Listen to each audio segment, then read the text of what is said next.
Prvi polčas so Novomeščani dobili le za 3 točke, v drugem pa močno pritisnili na plin in hitro ušli na zanesljivo prednost. Najboljši strelec je bil Zoran Dragič z 22 točkami. Šli smo v tekmo mogoče malo živčno, to se je videlo tudi v prvem polčasu. Bilo je razlike samo 3 točke. Potem v drugem polčasu smo pokazali, iz kakšnega testa smo dobro, smo igrali obrambo, hitro kontro, to, kar nam leži, naredili razliko 10 točk in zasluženo zmagali na koncu. Mislim, da nismo tekmo slabo igrali tudi v prvem polčasu. Mogoče je bilo nekaj napak v obrambi, predvsem koncentracija ni bila na tistem nivoju, ki bi si želeli.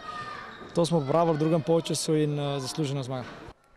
V zadnji četrtini je zaradi visoke prednosti domači trener odpočil nekatere nosilce igre, kar je še kako dobrodošlo, saj je druga tekma na sporedu že jutri v Laškem. Ja, igrali so oni, ki ne igrajo toliko, ampak to ne igra vloge nobene.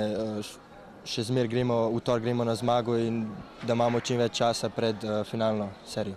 Ja, vedno je fajn, ko z veliko razliko zmagaš, da lahko spočiješ nosilce ali pa tako, da malo več priložnosti daš igralcem, ki morda ne igrajo več na drugih tekmah, tako da jasno, da si želimo biti čim bolj sveži za drugo tekmo. V finale bo iz tega dvoboja napredovalo tisto moštvo, ki bo prvo zabeležilo 2 zmagi.